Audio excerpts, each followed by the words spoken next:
조갑제 TV 시청자 여러분, 연휴입니다. 편하게 쉬실 줄 압니다.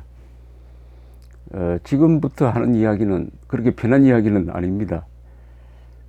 세계 지성사에서 아마도 21세기 이 대명천지 지구상에서 가장 큰 미스테리가 하나 있습니다.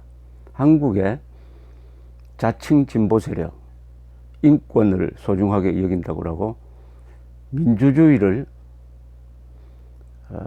팔다시피 하면서 다른 사람은 독재자로 몰고 수구 반동 세력으로 몰고 그러면서 평화를 이야기를 하는, 이 좋은 말은 거의 독점적으로 쓰는 민족, 민주, 평화, 개혁, 진보, 이런 사람들이, 이런 세력이 딱 비판하지 않는 게 있습니다.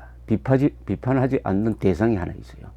그것은 김일성, 김정일, 김정은입니다.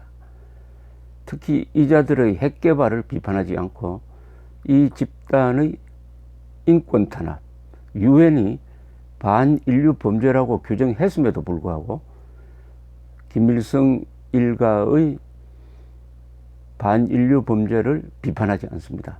비판하더라도 그것은 형식적으로 하니까 의미가 없습니다. 본질적인 비판은 절대로 하지 않습니다. 왜 이럴까요? 왜 진보를 이야기를 하면서 수구 비판을 하지 않고, 왜 인권을 이야기하면서 인류 역사상 히틀러, 스탈린의 인간 말살과 함께 기록될 북한 정권의 이 강제 수용소라든지 집단 학살을 왜 비판하지 않을까요? 오늘은 그 미스테리를 한번 해명해 보려고 합니다. 물론 전례가 있습니다. 1930년대에 스탈린이 무지막지한 집단 학살을 했습니다. 소위 반동분자만 한 게 아니고 당원들, 소련 공산당원들, 그리고 혁명의 동지들을 숙청하고 고문하고 살려둔 사람은 강제수용소로 보내는 이런 일이 벌어졌습니다. 히틀러가 유대인 학살을 하기 전의 일입니다. 그런데 유럽의 지식인들이 거의 다 거기에 침묵을 했습니다. 알고도 보도하지 않고 또 보도하더라도 그것을 왜곡해서 전했습니다. 한국에서 역사는 무엇인가로 유명한 영국의 E.H. 카 같은 사람도 그 부류에 속합니다. 아니, 대부분의 지식인들이 그렇게 되었습니다. 좌경 지식인들이. 다만 몇 사람의 예외가 있습니다. 앙드레 지드 같은 프랑스의 소설가, 그분은 소련을 여행을 하고 나서 소련을 비판하기 시작했습니다. 그래서 당시에 좌경 지식인들로부터 많은 또 비판을 받았습니다. 아스 퀘스틀러, 이 사람도 소련을 여행한 다음에 달라졌습니다. 그래서 백조의 암흑이라는 소설을 썼습니다. 그리고 조지 오웰, 이 사람도 사회주의자였다면 사회주의자로서 스페인 내전에 좌파편에 들어서 참전했다가 좌파의 위선과 독선, 그리고 좌파끼리의 무자비한 숙청을 보고 결심을 하고 돌아와서 그 뒤부터는 스탈린 체제를 비판하는 소설 동물농장, 그리고 1984를 발표했습니다. 이건데 예외적 존재입니다. 폴 존슨이라는 사람이 지식인의 두 얼굴이라는 책에서 이야기를 했습니다. 1930년대 이 서구에서 이런 좌경 지식인들이 스탈린의 학살에 눈을 감은 이것은 하나의 암덩어리였다. 이게 그 사회의 다른 정신 부분까지 타락시키는 역할을 했다. 이렇게 이야기를 했습니다. 똑같은 이야기를 할 수가 있습니다. 지금 한국의 지식인 사회, 기자, 교수, 또 일부 성직자라고 하는 사람들, 한국의 정신의 건강을 유지하는 역할을 하는 이 사람들이 김일성 일가의 반인류 범죄에 대해서 눈을 감는, 그러면서 대한민국의 이승만, 박정희를 공격하는 이런 비뚤어진 가치관이 한국 사회 전반의 가치체계 그리고 도덕적 평가 기준, 나아가서 국가의 기강을 허물고 있습니다. 이게 한국 사회를 아주 타락시키고 있는 가장 중심적인 주제인 것입니다. 쉽게 간단하게 이야기하면 악마를 비판하지 않는 자가 천사를 자처하는 나라는 거의 건강할 수가 없습니다. 자, 그럼 한번 따져보겠습니다. 왜 그럴까요? 첫째는 소위 자칭 진보 세력, 자칭 진보 세력입니다. 이 자칭 진보 세력이 그 정체가 다는 그러지 않겠다고 믿고 싶습니다만은 계급투쟁론에 물들어 있기 때문입니다. 계급투쟁론입니다. 그 대답의 제1순번은 계급투쟁론자들이므로 김일성, 김정일, 김정은을 비판하지 않는 것입니다. 아니, 못하는 것입니다. 계급투쟁론이라는 것은 칼 마르크스가 개발한 이론으로서, 사회주의 이론으로서 지배층, 지주라든지 자본가들을 적으로 보는 세력입니다. 적대 세력으로 봅니다. 그래서 타도 대상으로 봅니다. 개선이나 개혁 대상으로 보는 게 아닙니다. 그러니까 정오심을 부추깁니다. 계급적 정오심, 계급적 정오심. 여기에 물들기 시작하면은 어떻게 되느냐? 대한민국에서는 대한민국을 만든 사람, 대한민국을 유지 발전시킨 사람, 대한민국 주류 세력을 미워하게 됩니다. 주류 세력. 그 주류 세력은 누구냐? 이승만, 박정희, 기업인, 군인, 이른바 애국 세력이라고 불리는 사람들, 과학 기술자도 이게 포함될 것입니다. 기업인들. 이런 사람들을 미워하면은 김일성, 김정일, 김정은을 미워할 여유가 안 생기는 거죠. 어느 집단을 너무나 미워하면은 그보다 더한 악을 미워할 마음의 여유가 안 생깁니다. 더구나 김일성, 김정일, 김정은은 한반도의 계급투쟁론자들의 본산입니다. 저기가 말하자면 원조죠. 같은 계급투쟁론을 공유를 하고 있으니까 계급투쟁론자가 계급투쟁론자를 비판하기가 어려운 것이죠. 어려운 것이죠. 설사 김일성, 김정일, 김정은을 숭배하지 않는다고 하더라도 비판까지 가기는 어렵습니다. 비판은 어렵습니다. 여러분, 교회 다닌 사람이 교회를 그만두고 나왔다고 해서 예수 비판은 하기가 힘든 것이죠. 계급투쟁론에서 기인하는 것입니다. 이 계급투쟁론은 정오의 과학이라고 그럽니다. 인간이 가지고 있는 선한 마음을 죽이고 누구를 미워하는 마음을 부추겨 가지고 일정한 세력을 타도하고 권력을 잡기 위해서 만든 이론인 것입니다. 권력을 잡기 위한 이론이지, 계급투쟁론은 그 사람들이 민중을 이야기한다 해서 민중을 사랑하는 것도 아니고 진보를 이야기한다고 해가지고 인류의 진보를 원하는 것은 아닙니다. 인류의 진보라는 것은 인권 향상 아니겠습니까? 인권과 자유와 평등이 확산되어 가는 것인데, 인권, 자유, 평등을 모조리 말살하고 있는 김일성 일가를 일체 비판하지 않는다는 것은 그들이 말하는 진보, 민족, 평화, 민주, 개혁, 이게 다 가짜라는 뜻입니다. 계급투쟁론에서 출발하는 것입니다. 두 번째는 이 사람들이 가짜 민족주의자이기 때문입니다. 민족주의자. 이 사람들이 진보 다음으로 많이 입에 올리는 것이 민족입니다. 민족주의자라고 지칭합니다. 그래서 어느 정도 지독하게 하느냐 하면은 일제시대 때 말년에 강압에 못 이겨서 학병에 나가라는 권유를 했다고 해가지고 이광수, 최남선까지 친일로 봅니다.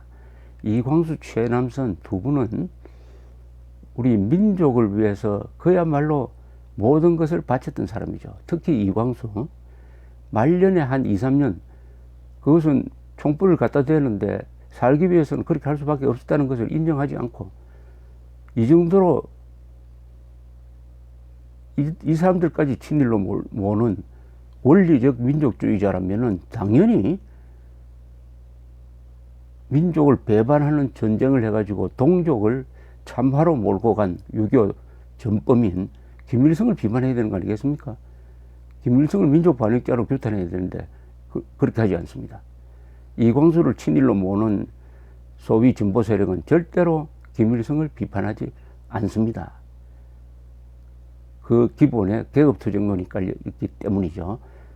그렇다면 이 사람들이 말하는 민족주의는 뭐냐? 이 사람들은 이렇게 이야기합니다. 논리로서 북한이 핵개발하고 북한이 인권 탄압하는 것은 미국 때문이다. 미국이 경제 제재를 가하기 때문에 그렇게 하고 있다. 이런 해괴한 변명을 합니다. 미국이 아무나 되고 경제 제재를 합니까? 핵개발을 하고 인권 탄압하고 나쁜 짓을 하니까 제재하는 거 아니겠습니까? 그런 것은 다 빼버리고 또 한편 이렇게 이야기합니다. 북한이 핵개발한 거, 그 동족이 한 거다. 우리가 한 거다. 통일되면 우리 것이 된다. 북한에 인권 탄압 있는 거 알고 있다. 그러나 우리 민족끼리는 덮어줘야 되는 거 아니냐. 이렇게 이야기합니다. 그걸 잘 들어보면은 금방 알 수가 있습니다. 아, 이것은 인종주의다. 민족주의, 내셔널리즘이 아니다. 인종주의다. 민족주의는 민족 전체가 자존심을 가지고 세계에 떳떳하게 나설 수 있는 부국 강병하는 나라를 만들어야 된다 하는 것이 민족주의입니다. 그런 점에서 이승만, 박정희가 진짜 민족주의자예요. 그러나 이 진보 세력이 말하는 민족은 가만 듣고 있으면은 북한은, 김일성은 같은 민족이니까 잘못한 건 다 덮어줘야 된다. 그리고 이광수, 최남성 같은 사람은 우리 민족이 아니고 민족 반역자니까 아무리 잘한 것이라도 그것은 무시하고 사소한 잘못한 것을 키워서 욕을 해야 된다. 이게 인종주의입니다. 인종주의. 인종주의는 히틀러의 아리안 우월주의, 그리고 그것이 유대인 말살로 갔습니다만은 우리 민족이 최고니까 우리 민족이 잘한 것만 미화하고 유대인은 말살되어야 할 민족이니까 아무리 좋은 일을 하더라도 다 무시하고 죽여야 된다 하는, 이게 레이시즘이죠. 레이시즘. 이 지구상에서 가장 규탄당하는 게 레이시즘입니다. 그래서 이 자칭 진보 세력이 내세우는 민족주의라는 것은 그게 민족주의가 아니고 레이시즘, 인종주의다. 그러니까 가장 나쁜 두 개를 갖고 있는 거죠. 한국의 진보 세력은 계급투쟁론이라는 이미 쓰레기통에 들어갔습니다. 70년 동안 시험을 해보니까 이것은 사람들을 불행으로 몰고 간다 하는 것이 증명된 그것을 아직 붙들고 있고, 또 하나 레이시즘, 인종주의에 빠져 있습니다. 인종주의. 그 다음에 왜 이 사람들이 북한을 비판하지 않느냐 하는 것은 이 사람들이 가짜 민주주의자라는 증거입니다. 소위 진보 세력이 내세우는 만병통치 같은 정가의 보도 같은 게 뭐가 있습니까? 그게 바로 민주투사를 자처하는 것 아닙니까? 그런데 한국에서 민주주의자를 자처하려면 조건이 있습니다. 제1조건은 뭐냐? 공산주의와 싸운 경력이 있어야 나는 떳떳하게 민주투사라고 이야기할 수 있습니다. 왜냐하면 한국의 민주주의는 공산주의와 피를 흘려서 싸워서 지켜낸 것이고, 공산주의와 싸워야 지켜갈 수 있는 것이니까 공산주의와 싸운 적이 없는 사람은 민주투사라고 말할 자격이 없습니다. 결격 사유가 있는 것이죠. 그런데 있습니까? 지금 한국의 진보 세력 중에서 공산주의와 싸운 혁혁한 경력을 가지고 민주투사라고 말한 사람이 있습니까? 없습니다. 그럼 가짜 민주주의입니다. 민주주의 자격이 없는 것입니다. 북한의 거대한 악에 대해서는 침묵하고 한국의 상대적으로 작은 악을 규탄하는 이런 균형 감각이 무너진 이런 진보 세력은 민주투사도 아니고 민족주의자도 아니고 진정한 의미의 진보 세력이 아닌 것이죠. 자, 그럼 가짜 민주 세력, 가짜 민족주의자, 그리고 가짜 평화주의자입니다. 참 희한하게도 북한 정권의 무자비한 동족 말살에 침묵을 하는 사람들이 입만 벌리면은 평화를 이야기합니다. 그 평화를 이야기하는데 평양 가서 평화를 이야기하는 게 아니고 이 서울에서 편하게 살면서 평화가 있는 여기서 사드 배치를 하면은 저게 평화를 파괴한다고 그러고 북한에 대해서 강력한 제재를 가하자고 하면은 전쟁을 부른다고 그러고 이런 이야기를 하고 있습니다. 그러면 이 사람들이 말하는 평화는 뭐냐? 이런 걸 무조건적 평화주의자라고 합니다. 무조건적. 또는 투쟁적 평화주의자라고 그래요. 이승만 대통령이 일찍이 통찰력 있게 이야기했습니다. 미국에서 2차 세계대전 직전에 똑같은 일이 벌어졌습니다. 미국이 히틀러의 나치 독일이 지금 유럽을 석권하고 있는데 영국 편에 들어서 이 히틀러와 싸워야 된다고 주장하는 사람에게 뭐라고 이야기를 했느냐. 무조건 평화주의다. 미국이 유럽 전쟁에 말려들면 안 된다.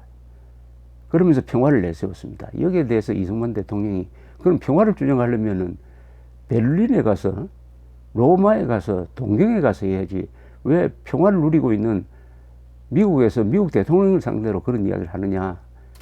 당신들은 동기는 그러지 않을지 모르지만 하는 짓이 무조건적 평화주의자가 하는 짓은 제5열과 같다. 5열은 간첩이라는 뜻이죠. 5열과 같다. 결과적으로 그렇게 이야기했습니다. 한국에 딱 그대로 적용되는 이야기라고 볼 수가 있습니다. 자, 이제 그럼 이런 지식인들이 앞으로 어떻게 될 거냐? 이런 지식인들이 한 일은 북한의 핵 개발을 방조하고 북한의 인권 탄압을 은폐하고 대한민국의 종북 세력을 지원한다든지 손잡는 일이었습니다. 그럼 이대로 무사하게 넘어갈 것이냐? 그렇게 되지는 않을 것입니다. 언젠가는 단죄될 날이 올 것입니다. 통일되는 과정에서 그들의 정체가 드러날 것입니다. 이들에게 치명적인 약점이 하나 있습니다. 이들이 수많은 글과 말을 남겼습니다. 그러니까 변명이 불가능합니다. 요새 이 사람들이 철진한 친일 타령을 하면서 애국자를 친일로 몰고 가는 그런 칼날을 들이댄 게 칼자루를 잡고 그렇게 하는데 권력의 칼자루를 잡고 이제 그게 그대로 부메랑이 되어서 수많은 글과 말을 통해서 반인류 범죄 집단을 비호한 그 기록에 의해서 단죄될 것입니다. 단죄된다는 게 감옥으로 간다기보다는 사회적으로 매장되는 것이죠. 그 후손들도 아마 그런 위선적인 행동을 한 소위 진보 세력이 우리의 조상이었다는 사실을 부끄럽게 생각하게 될 날이 머지않아 올 것이라고 생각합니다. 감사합니다.